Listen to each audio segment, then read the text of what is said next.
જૂનાગઢના કેશોદમાં જળબંબાકારની સ્થિતિ સર્જાઈ। ભારે વરસાદને કારણે ઠેર ઠેર તારાજીના દ્રશ્યો જોવા મળ્યા। મહત્વનું છે કે જૂનાગઢ જિલ્લાના વિવિધ પંથકમાં મેઘરાજાએ ભરપૂર હેત વરસાવ્યો છે। માંગરોળ અને માળિયાહાટીનામાં વિકટ પરિસ્થિતિ સર્જાઈ છે, ત્યારે કેશોદના ગ્રામ્ય પંથકના રસ્તાઓ પણ બેટમાં ફેરવાયા હતા, તો કેટલાક ખેતર પણ જાણે તળાવ બની ગયા। જોનપુર નજીકના પુલ પર પાણી ફરી વળતા જોનપુરથી મુડિયાસા અને બામણાસા જવાનો રસ્તો બંધ થઈ ગયો, તો સાબલી અને મધુવંતી ડેમનું પાણી રસ્તા ઉપર ફરી વળતા રસ્તા પર ગોઠણસમાં પાણી ભરાઈ ગયા હતા। આવી પરિસ્થિતિ ભૂતકાળમાં પણ અનેક વખત સર્જાઈ છે અને આ મામલે સ્થાનિકો દ્વારા વહીવટીતંત્રને વારંવાર ઊંચો પુલ કરવા અંગેની રજૂઆત કરી છે, પરંતુ તંત્ર દ્વારા ચોક્કસ ઉકેલ નહીં લાવવામાં આવતા આખરે દર ચોમાસે નગરજનોની હાલત દયનીય થાય છે।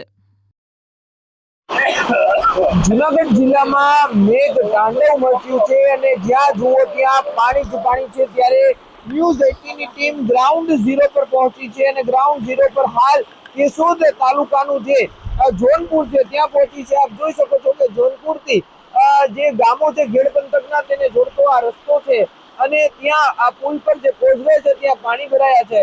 પાણી ભરાવાના કારણે લોકોની અવરજવર બંધ થઈ છે।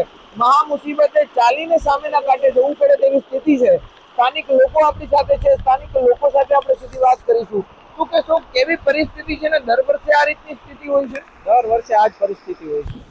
ખેડમાં જવા માટે અહીંયા જોનપુરથી બામણાસા, મુડિયાસા, બાલાગામ આ ખેડનું નાકું ગણાય છે અને આ અવારનવાર આ જેટલી વખત હવે વરસાદ પડશે એટલી વખત આ રસ્તો બંધ થઈ જાય।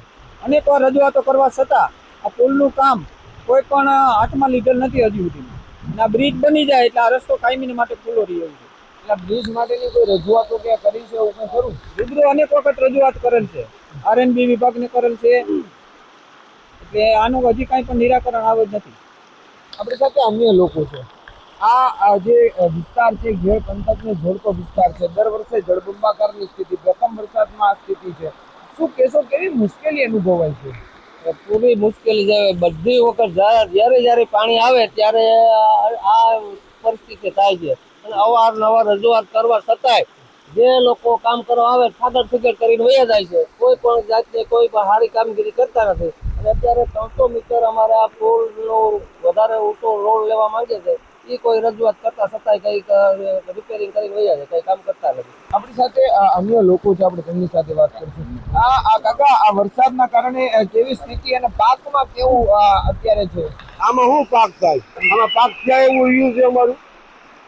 આમાં અમારી પૈસા તો જો સામે કાંઠે ખેતરે જવાતું નથી, કોઈ વસ્તુ લેવાનું લેવાથી હજી તમે પાક આમાં પાક ઉપર સરકાર આમાં ધ્યાન દેતું જ નથી અમારે। આ 17 કીધું ફોલિયાનું કંઈક કરો, ફોલિયાનું 4 ગામ હતા હા પેક છે અમારે, બરાબર, જવું ક્યાં ભાઈ અમારે?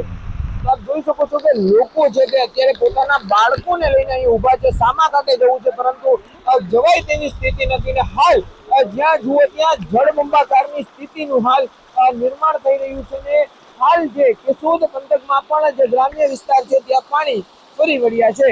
અમર બખાઈ, ન્યૂઝ 18 ગુજરાતી, કેશોદ।